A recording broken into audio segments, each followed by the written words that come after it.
Thanks for buying SICK2. This is the follow-up to my first project, SICK, over 10 years ago. I made SICK with a focus on magic for the camera. But since then I've had more opportunity to perform live, and my focus has shifted to more practical surefire techniques. I am very confident you'll find the ideas here are extremely practical. As with SICK1, there's of course a lot of sleight of hand, but it relies less on pure technique and more on structuring. And I think that will become clear as you watch. So, without further ado, please enjoy SICK2. Before we get into the routines, I want to introduce a technique that's indispensable in my work, the undercover spread.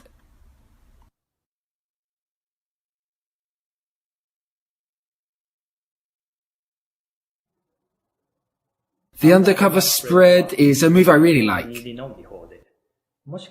and it's maybe the technique I use most of all. Out of the 7 routines in SICK2, 4 of them use the undercover spread. So let me explain that before we get started. It's based on an idea by Dr. Sawa. In Sawa's technique, the coins are spread like this, hiding the bottom coin. But as you can see, I couldn't get it particularly smooth. So instead I reversed the spread. And as you can see, it's a lot smoother that way. So that's what I went with. It can be used in place of a shell. For example, I've got 4 coins here, but they can be displayed as 3 coins. In fact, you can show 4 coins as 2 coins. And of course, you can show 3 coins as 2.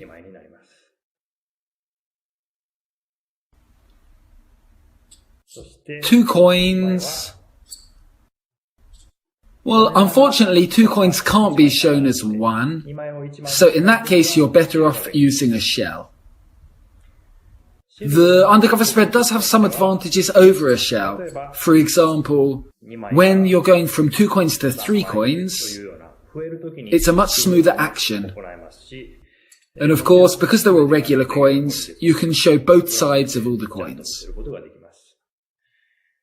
And you don't need to worry about the order or the orientation of any of the coins, since you're ready to go into the technique absolutely any time. As for the technique itself, start with 4 coins in a pile in finger palm position. You want the coins to be beveled slightly towards your palm, like this. You'll then clip the bottom edge of the second coin from the bottom, between the index and the middle finger. If you now tilt the coin slightly forwards, as the coins spread, the bottom coin is going to be hidden. It's the same thing with 3 coins. It is quite a fine, precise movement, so it might be a little tricky before you get the hang of it. So there is an easier method. Grip all 3 coins and use your thumb to simply push over the top coin. You'll then be in undercover spread position.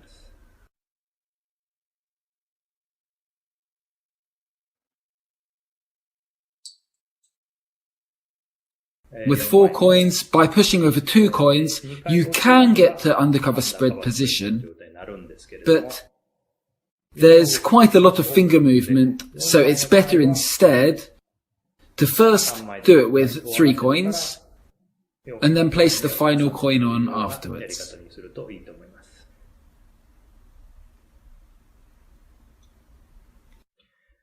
I find it easiest with larger coins.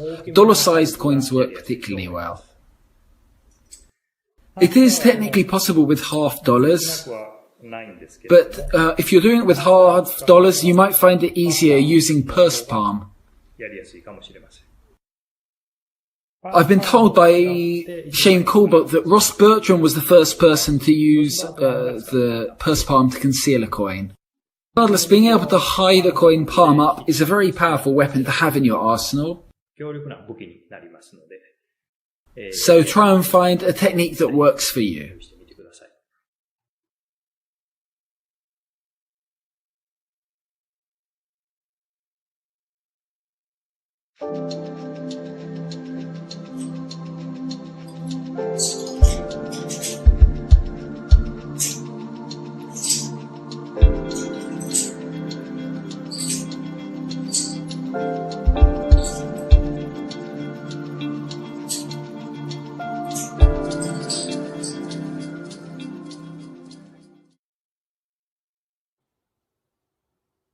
I am a big fan of Three Fly. The appeal of Three Fly is that it's very visual. But that is also one of its weak points. I feel like it's fairly easy for people to see what's going on. For example, let's say I have 3 coins, and one disappears. It's visually quite interesting, but it doesn't take a genius to work out what's going on. People are going to suspect that you're hiding a coin at the back, and in most cases that's exactly what you're doing. With the shell, of course, you can get around with this problem. But in my version, I wanted to achieve the same thing without a shell. After the vanish, being able to show both hands palm up was the concept for this Three Fly. Here's the explanation. Originally, I used to show the coins in the left hand like this, and then after transferring them to the right hand, I'd be starting the first phase. But I realized that the final picture isn't very good this way. Especially in this routine, where the focus is on palm-up displays.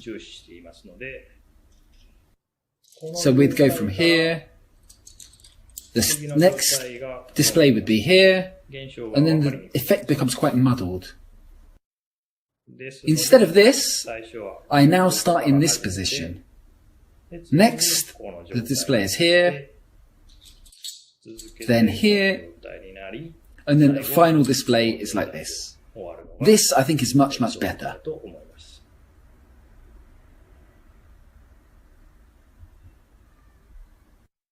So start with 4 coins here, in undercover spread position, showing 3 coins. In the act of apparently repositioning the coins to the fingertips, like this, you actually steal out the first coin.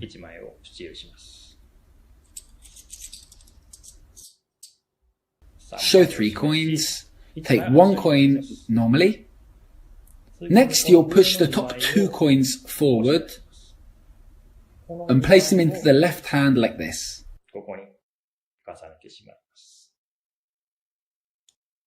Then you show the final coin and put it behind the others.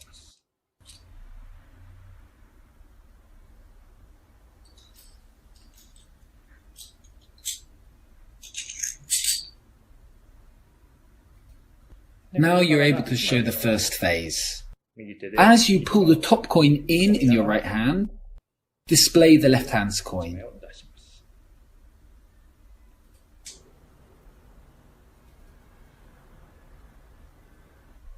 Then as you're showing both palms, the right hand will do the undercover spread.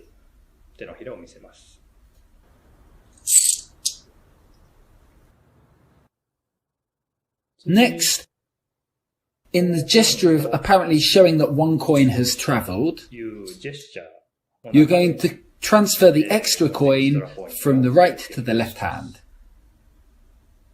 The exact details are this. As the hands are raised, push the top 2 coins out as you take the bottom coin into your left hand. It looks like you're simply tapping the left-hand coin, but in fact you're transferring the extra coin.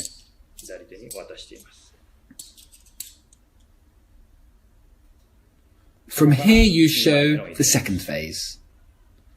Drop 1 coin into finger palm,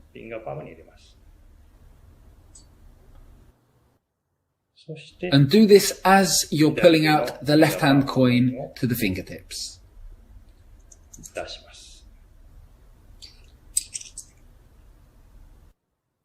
This display is a technique by Moritz Müller.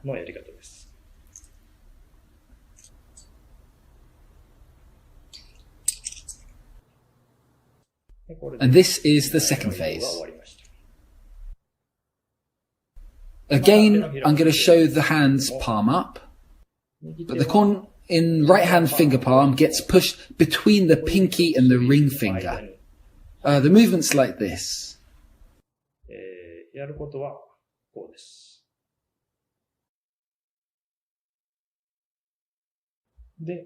And this is hidden by the other coin in your right hand.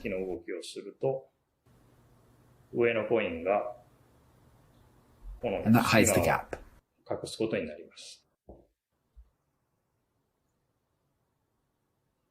You're doing this as you drop both hands.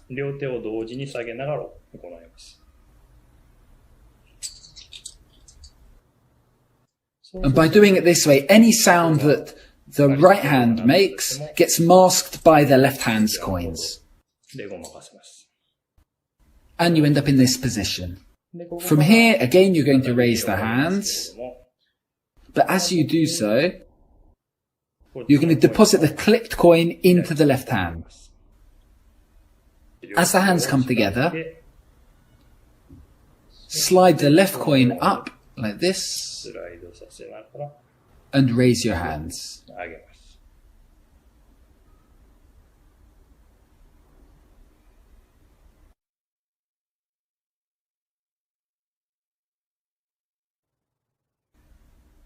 And now you're ready for the last phase. The right hand coin is going to go into back thumb palm. This is a technique from Loris Godot, but I changed it to doing it with the index instead of the middle finger.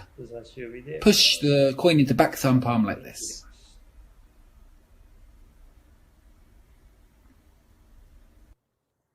At the same time you do this, bring the left hand palmed coin to the fingertips.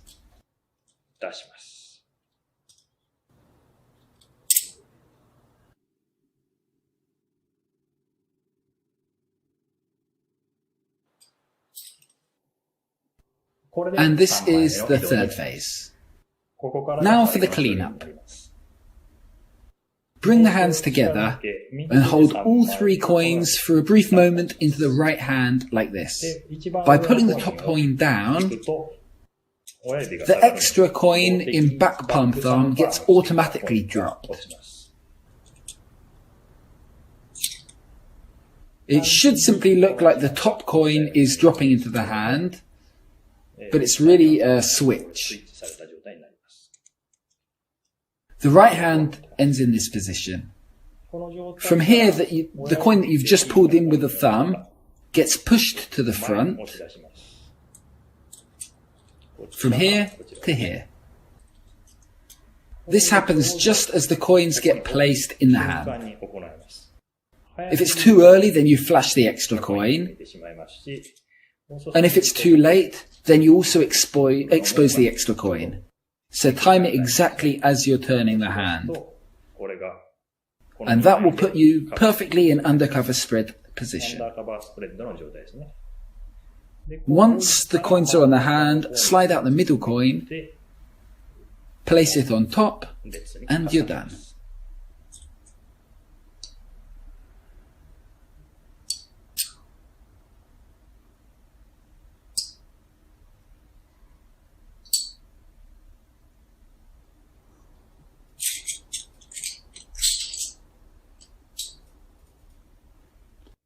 This is the final display. By showing this position after each phase, it's not just more deceptive, but the effect itself is much clearer.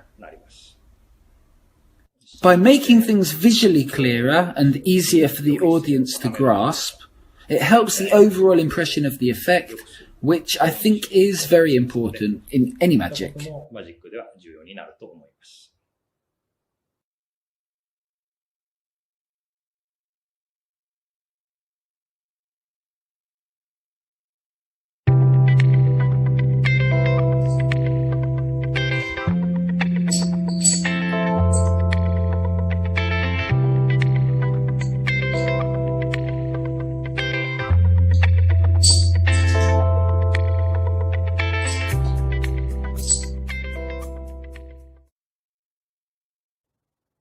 Here's the explanation for 3 coins across.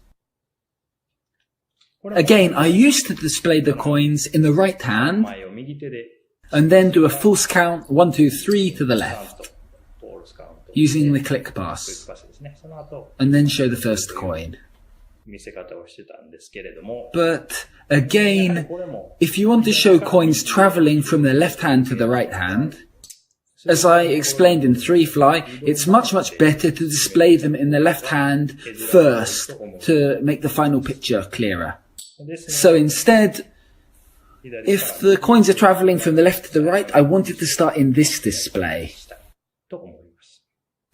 We start here and do the following false count.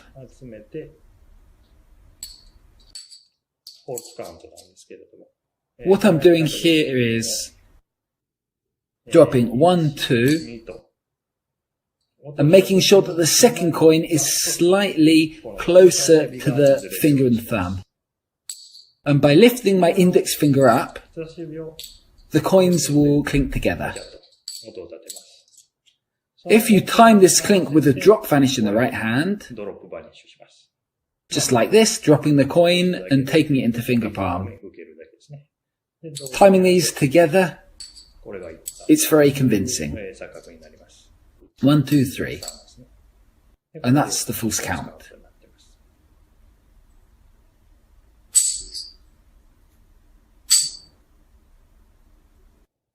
If you're doing it for a real spectator, another way of getting into this position is this. You show 3 coins and say, 1 coin will travel across. That was a joke. Now we'll do it for real. And doing it like this, you can become more accurate with the click pass, and also because it occurs on the offbeat, it's very practical. Now you're in this position, you can show the first coin has traveled. Now we're going to borrow a concept from Tenkai pennies. In the regular Tenkai pennies, you show 1 coin in each hand.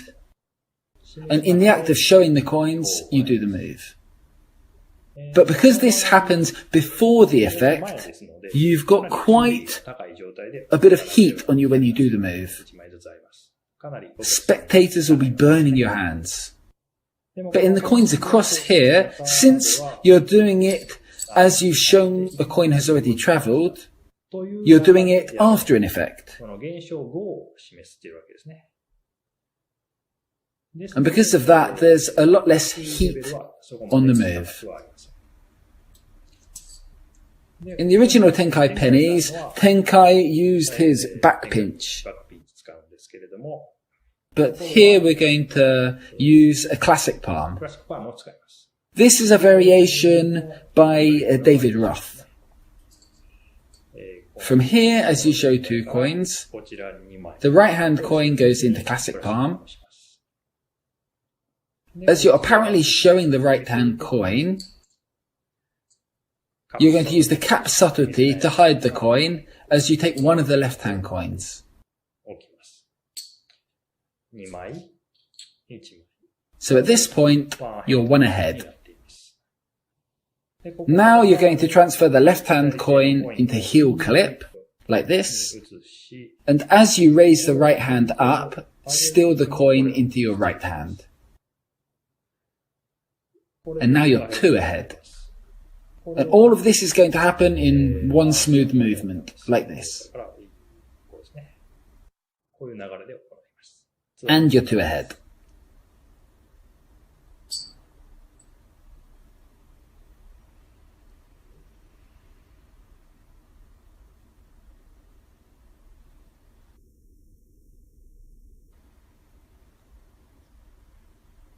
By releasing the coin from classic palm, and then going into undercover spread, you can show that the second coin has travelled.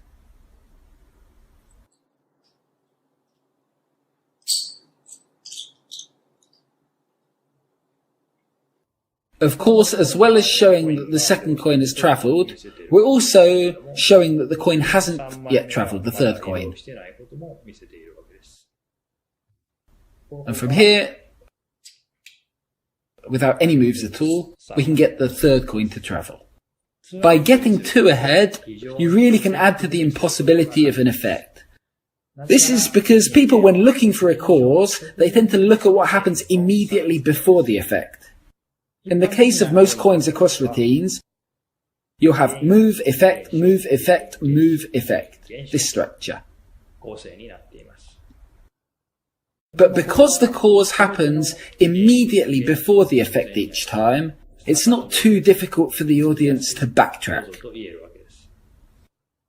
But in this Coins Across, you have move, effect, move, move, effect, effect. So the cause of the final effect becomes much more difficult to detect. And you get the feeling of the final coin travelling without any move whatsoever. And because the last impression has a big impression on how the whole thing is seen, particularly in this case where you've already repeated the effect twice, so the audience already know the pattern and are anticipating the ending. So at this point the focus is at the highest. And if you can achieve the effect with no sleight of hand at all, it's much, much stronger. And by getting 2 ahead, you're able to elevate the routine. For example, in Akira Fuji's Jet coin, he uses 2 ahead to achieve a really baffling effect. In Winged Silver, which I'm going to explain next, I also use the 2 ahead principle. I hope you're also able to look for opportunities to get 2 ahead in your own routines.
This is without a doubt my favourite effect.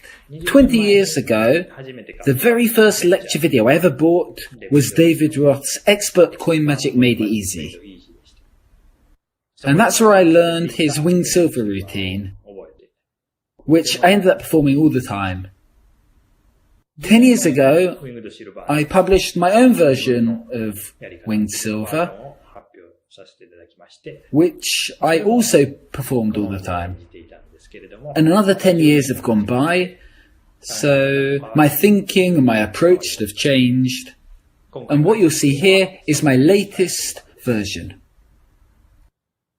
Start with 5 coins in a pile on the table and show both hands empty.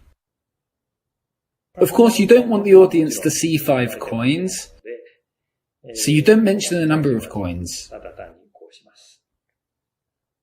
If you tilt them forwards a little like this, it becomes very difficult for the audience to see how many there are. But in any case, you don't really need to worry because no one's going to be counted.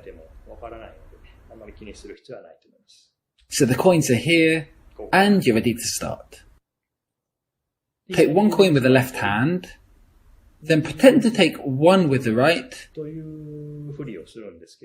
but in fact, you're going to pick up 2 coins. This double lift with coins is a concept I learned from Miguel Angel Gea. So you have 2 coins here, and drop 1 to the table. There's a chance of it making a noise, so at the same time, hit this coin to cover the sound. And continue by placing the 4th coin onto the table. What this does is secretly place a coin into your right hand.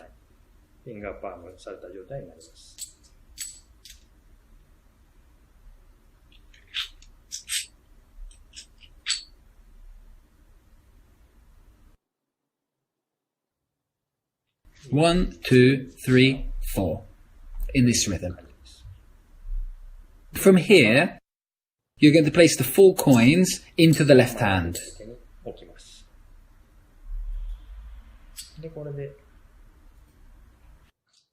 And by doing the undercover spread, you can show that the first coin has travelled. Drop 3 coins from the left and the 1 in the right hand. And you're going to keep 1 coin in finger palm.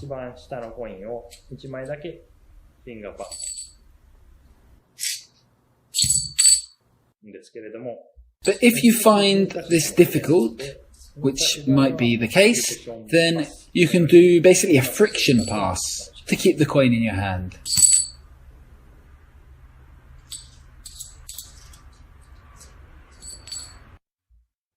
And you'll end in this position. From here, you're going to do a click pass. As you drop this coin, you do a force transfer. I want to talk briefly about this force transfer here. This is the one that I use most often.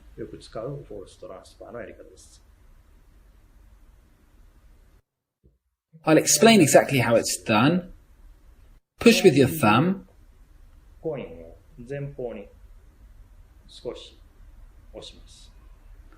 And use your index and middle fingers as stoppers. When you release these stoppers, the coin is going to fly right into finger palm.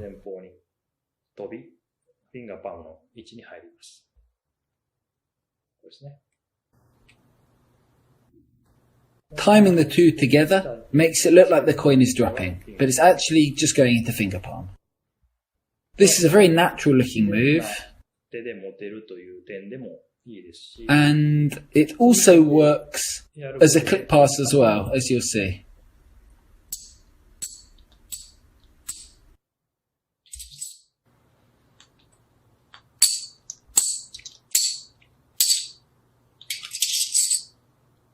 You can use it to vanish any number of coins, which makes it very versatile. And I use this same click pass here.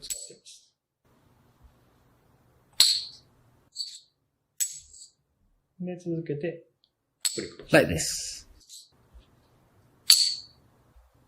So you start here, and you end up here getting 2 ahead.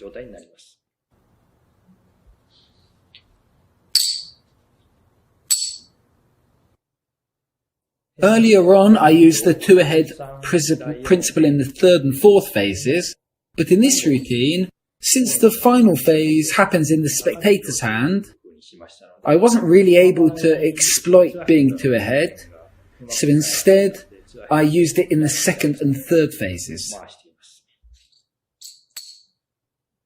Another way of getting into this position, another variation, is like this. Using the force transfer as a shuttle pass, like this. So shuttle pass, then a click pass, and then drop the final coin for real.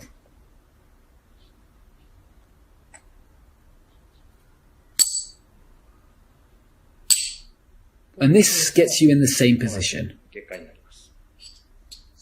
Regardless, you're in this position, you pick up the final coin, and by doing this, you can show that the second coin has travelled.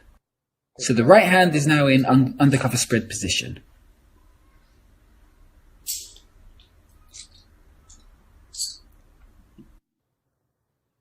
And since you're 2 ahead, you can just do this to show the third coin. One of the right hand coins is hidden using Ramsey subtlety.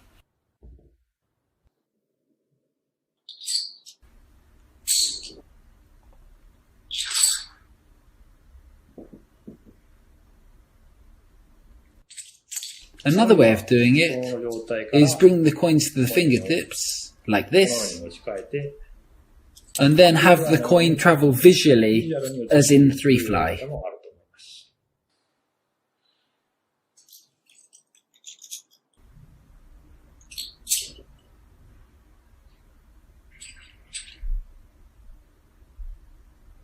And that's the third phase. Now comes the final coin. To finish, stack the coins like this as you do the undercover spread, and get the spectator to hold out their hand for the final coin.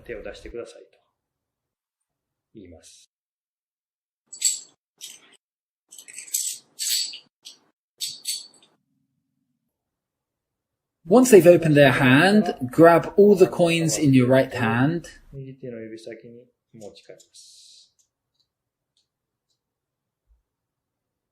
Now they're still in undercover spread position, so they look like 3, but there's 1 coin hidden underneath.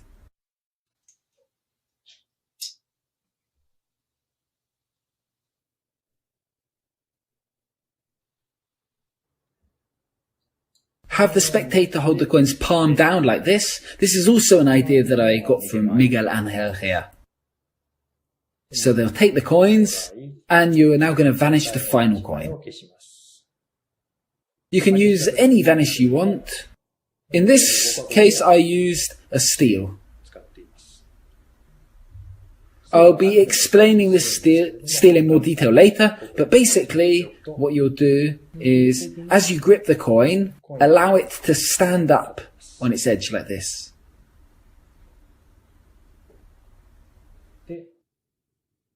By tilting your hand, the coin can then roll down. And as it starts to roll, you catch it in thumb palm.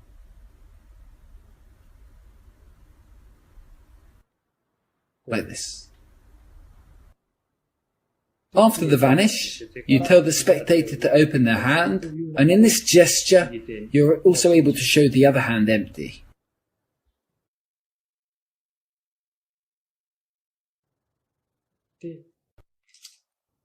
Once the spectator opens their hand, of course, they'll see the 4th coin.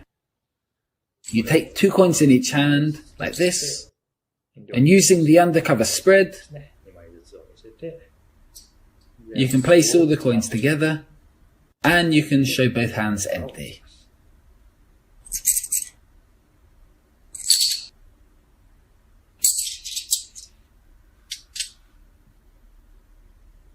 This is one of SIC2's most practical routines, so please give it a try.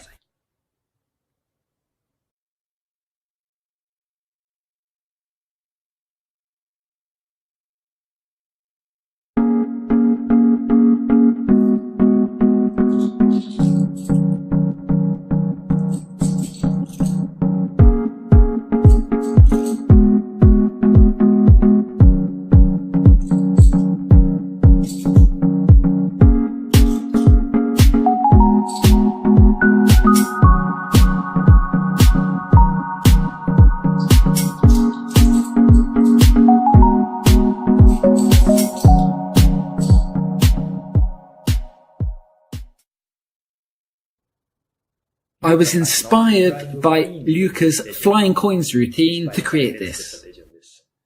And since you can present it like Fred Caps's homing card, I've named it homing coin. You'll need 3 silver coins and 1 Chinese coin for this. Using the undercover spread, you can show the stack of coins as 3 silver coins. And this is the starting position. Move the 3 silver coins to the right hand fingertips to display them.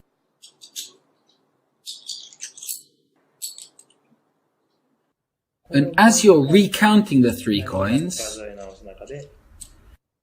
switch the last coin using a one-handed change.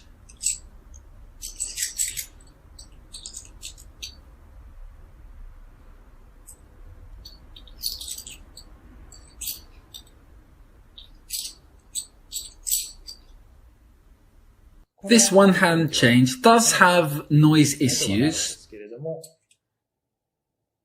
but since you're doing it as you're counting the coins, the sound is completely hidden. This coin you're going to apparently put into your pocket, but in fact you're doing essentially a retention pass in the pocket. Hold 2 coins in your right hand, and then do a change. As you pull the top coin, you pull the coin out from finger palm like this.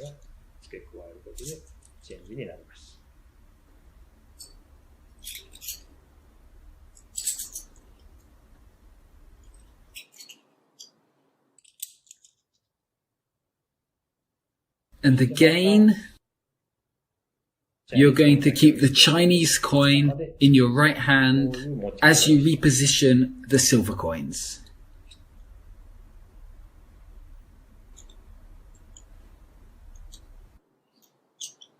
This coin is only very lightly supported. So just by relaxing the hand, it will automatically drop into finger palm. And of course it will make a sound. This sound on its own would be strange, but when you do it as you apparently drop this coin, it's a very convincing illusion.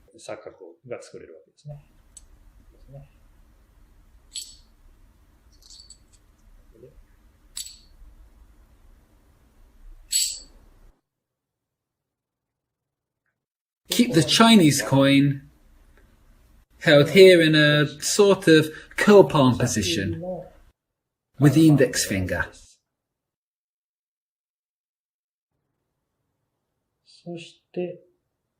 Hit the silver coin with the middle finger and thumb like this. Again, we're going to do a different type of one-handed change. As this hand puts the coin into finger palm, the other coin is brought out like this.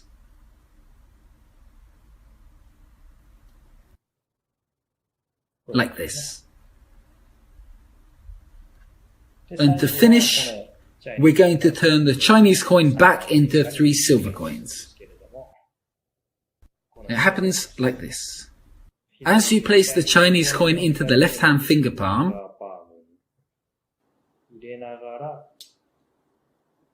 at the same time bring out the 2 silver coins and reposition them in the right hand like this.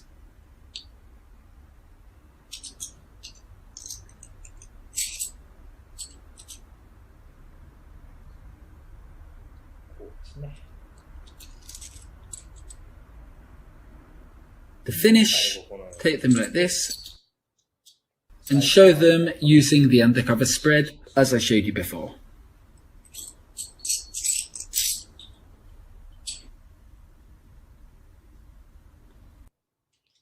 I think this is an interesting effect, and there's a lot of potential for other handlings, so please see what you can come up with yourself.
A while ago, I bought Troy Hooser's CCC set with 4 coins and a ribbon, and I practiced it, but at some point, I lost one of the coins.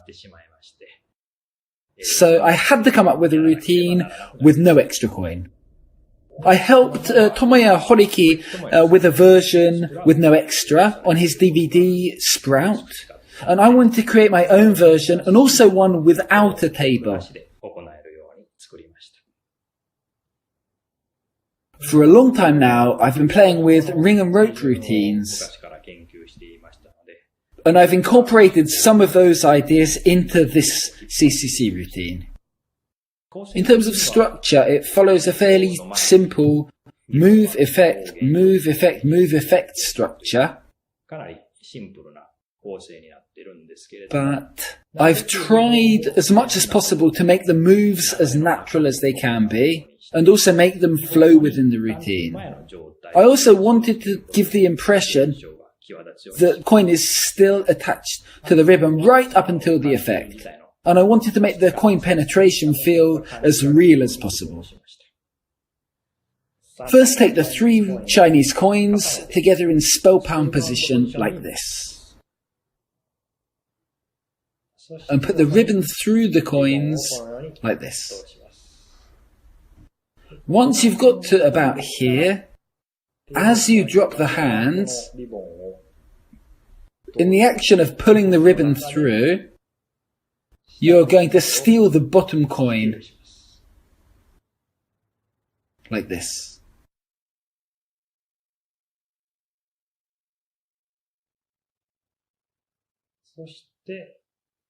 And this coin goes into curl palm position. At the same time as you do this, the left hand moves its coins from spellbound position up to the fingertips like this. Make sure as you do this that you leave a gap between them. You're now going to slide the curled palm position coin into this gap. And hold the 3 coins like this. Switch hands and pull the ribbon halfway through.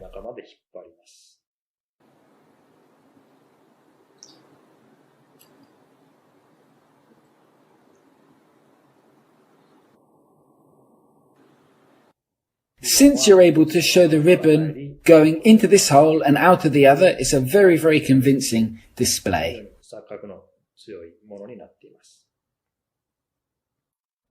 Show the coins like this and put them into left hand finger palm position.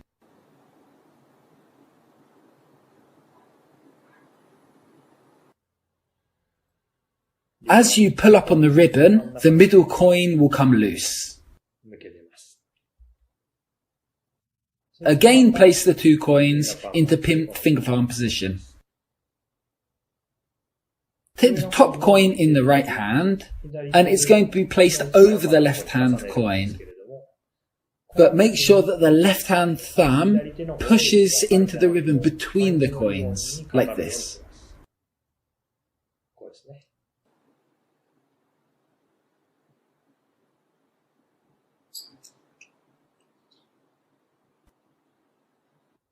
So it's now trapped inside. The coins are pushed together, but held at the edge, so there's a small gap at the top.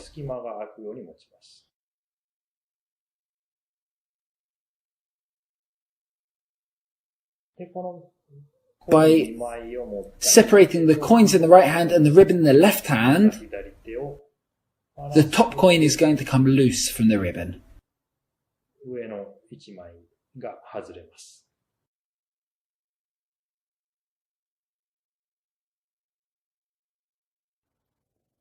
Once it's completely free of the ribbon, align the 2 coins.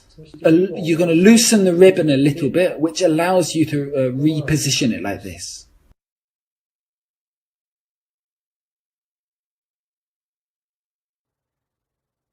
By repositioning your right thumb,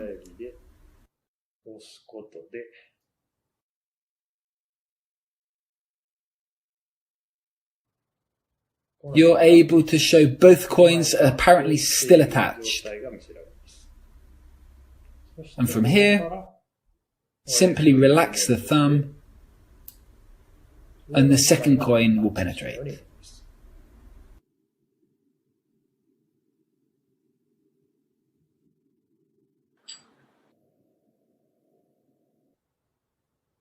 This is a small but important point.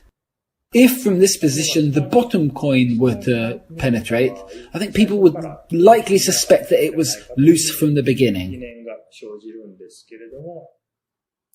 But because here it's happening with the top coin, the feeling really is that it penetrates at that moment. And now for the last coin. In the action of passing the coin from right hand to left, the coin's going to be released. The key to this is the middle finger of the left and the right hands. The left hand middle finger is going to go in the middle of the ribbon, and the right hand middle finger presses against the ribbon between the right hand and the coin, like this. The right hand then takes the coin between index and thumb,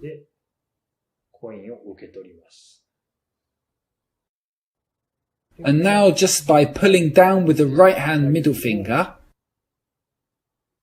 the ribbon will come loose.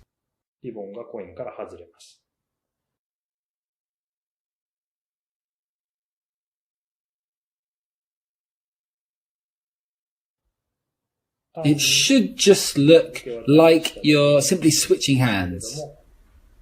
But in this action, the coin is actually freed. So you show the coin, and the coin's already out. Lower the ribbon again over the coin and cover that hole with the thumb. And as with before, it really looks like it's still attached.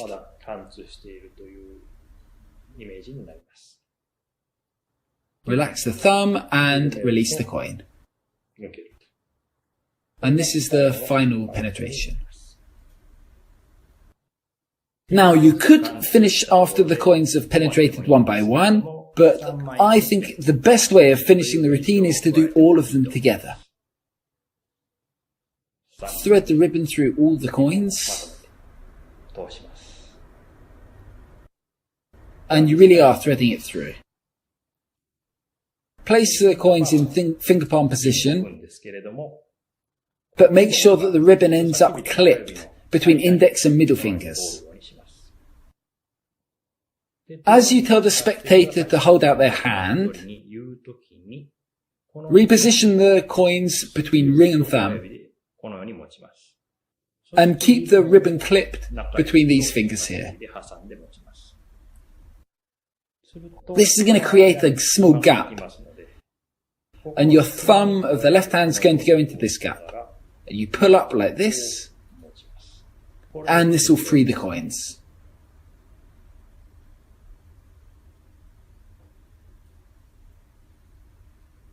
Let me show you the timing of this. You thread the ribbon. You say, oh, please hold out your right hand. And in this action, it's done. As the spectator's opening their hand, you use that opportunity to get your middle finger to clip the ribbon like this.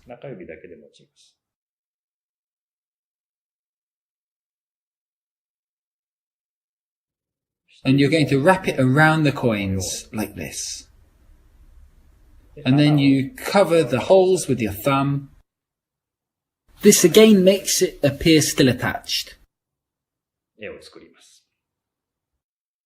From here, you're going to place the coins into their open hand. And the ribbon's going to be still wrapped around like this. So you cover this with your fingers as you get the spectator to close their hand over the coins. If they hold the ribbon in their left hand and pull, as long as their hand is tense, then the coins will never come loose. But you get them to massage the coins or to loosen their hand. and only then will the coins come loose. So not only have the coins all penetrated at once, but it's also happened in the spectator's hand, which makes it a very, very good finale. All of the phases in this routine are modular, so you can use any of them individually or in other routines as well.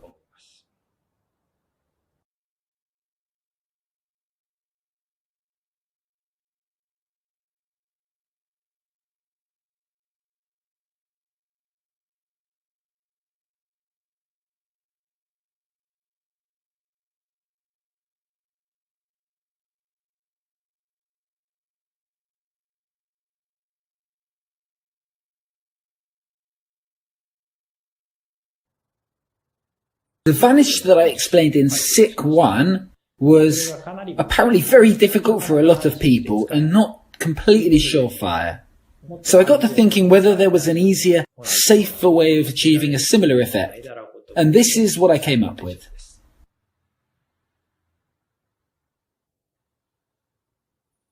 I use a steel to achieve the vanish. Of course, if you vanish something using a steel, there's always going to be heat on the other hand. Let's say there's a coin in my left hand, the hands come together, and the coin vanishes. The right hand's always going to be suspicious. So my thinking was that if you can't get rid of the suspicion in the right hand, then why not leave the coin in the left hand? So this is what I did. Let me explain the steel in detail. As you close your hand, raise the coin up to the fingertips like this. And as the hand relaxes, you're just going to use gravity to let the coin roll down like this. And as it rolls down, you're going to catch it in the right hand thumb clip like this.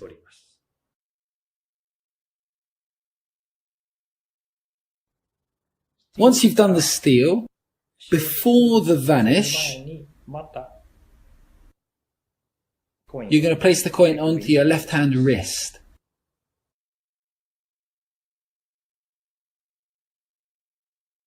And using a magic gesture, you can, for the first time, show that the coin's vanished. This is a nice vanish, but turning the coin as you turn the wrist is quite difficult. But the safer, more consistent handling is what I'm going to explain now. From here, briefly move the coin into this position here.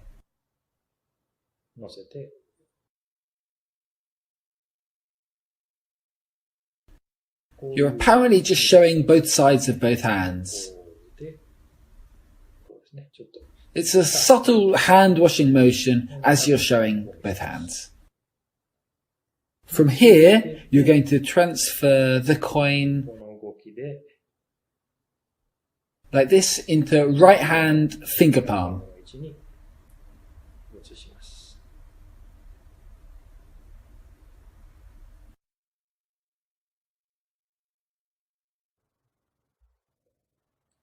So from here to here and finish here in finger palm.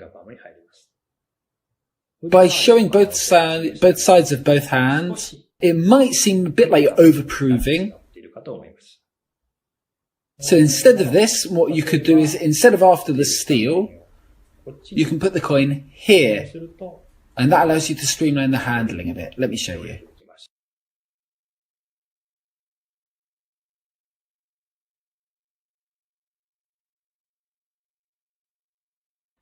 Alternatively, once you've placed the coin behind the wrist, you could move the coin directly into finger palm, which makes the handling even simpler.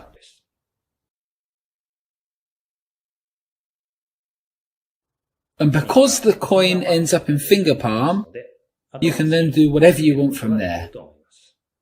In the performance, I transferred it into thumb palm and loaded the coin like this.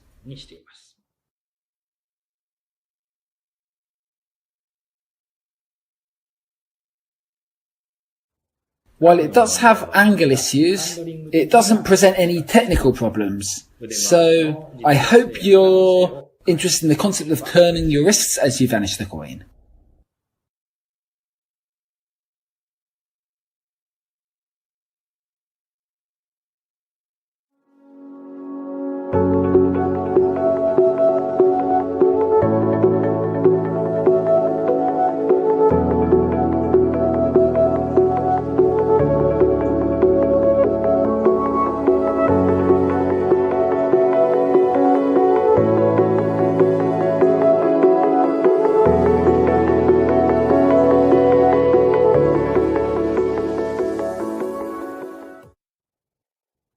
I made most of the routines in SIC 2 with a mind to practicality.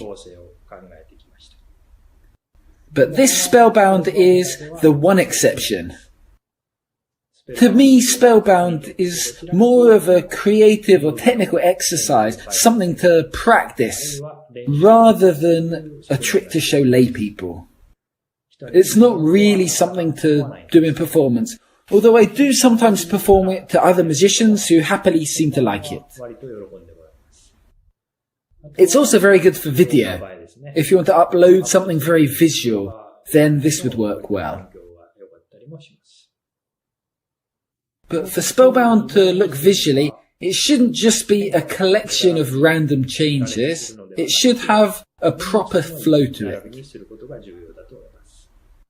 As well as this, to raise the impossibility, you really have to get rid of the feeling of an extra coin. Of course, you are using an extra coin, but you have to get rid of that wherever possible.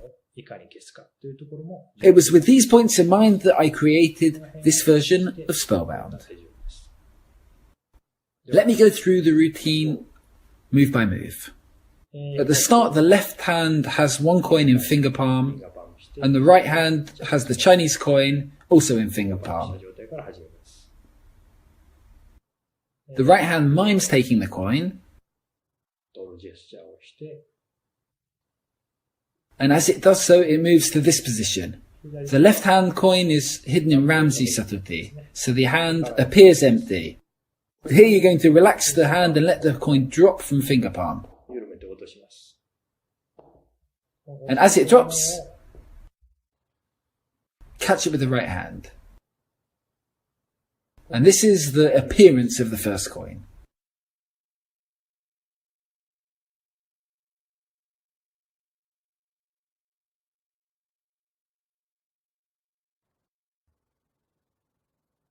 Move this coin into Spellbound position. And you're going to switch it with the right hand finger palm coin.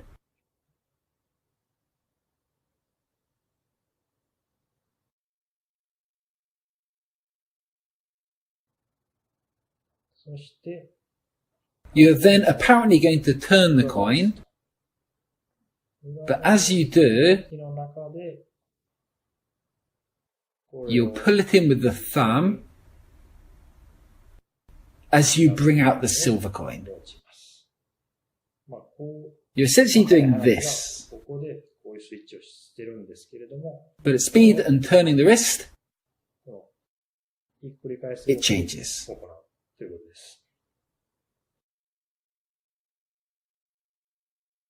From here, as you pull the coin into finger palm, you're going to show the Chinese coin. And this is the second change. Rather than simply dropping the coin like this, first move the coin from here and stand it up on its end. And this retention of vision really helps make the change a lot more visual.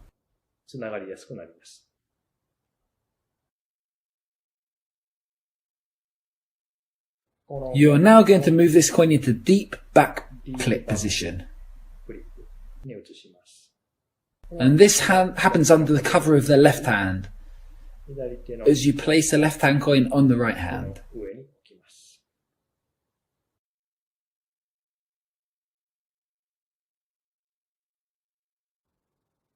So now you're in this position. From here, As you transfer the clipped coin into left-hand finger palm, bring the silver coin to your fingertips.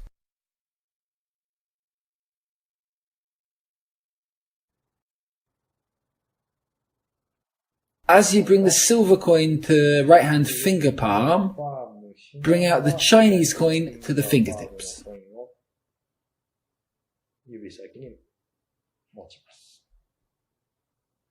And if you do this in one action, it appears as a color change.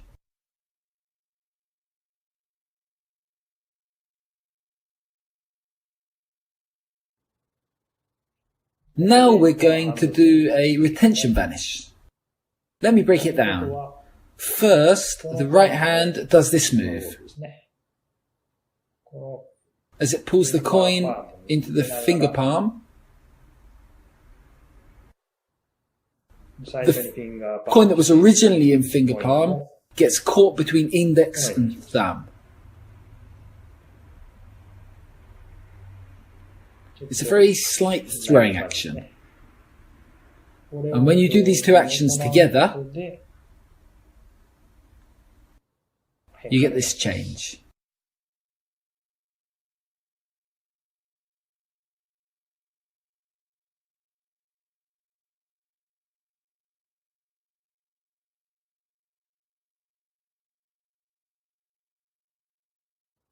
From here, you're going to do a Bobo switch. But if you catch it at the fingertips, it's much more visual, much prettier.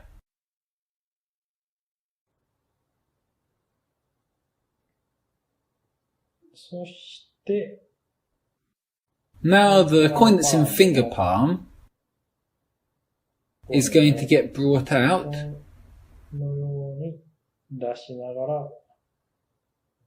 And this happens just as you drop the left-hand Chinese coin.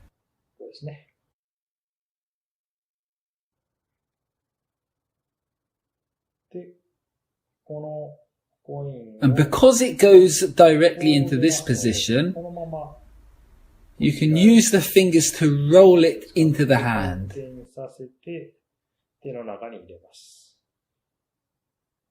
When it's entered the hand, just by bending the middle finger, you can clip it back into your right hand palm.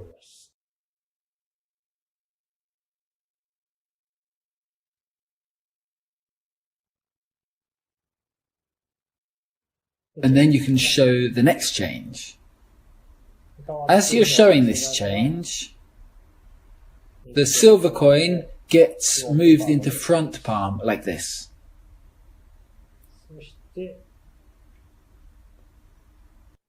And here comes the steel, which I explained earlier.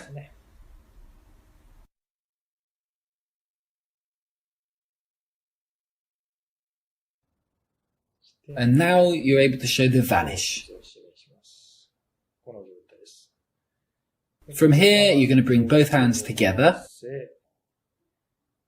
And in a kind of hand-washing motion, move the front coin into left-hand finger palm and the other coin into left-hand classic palm. And then you're able to show your right hand empty as well.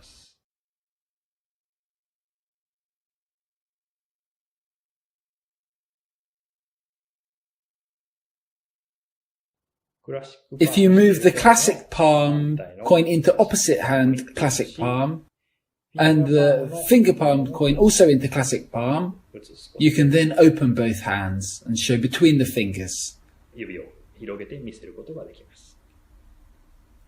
once you've shown the vanish, that's the end of the routine.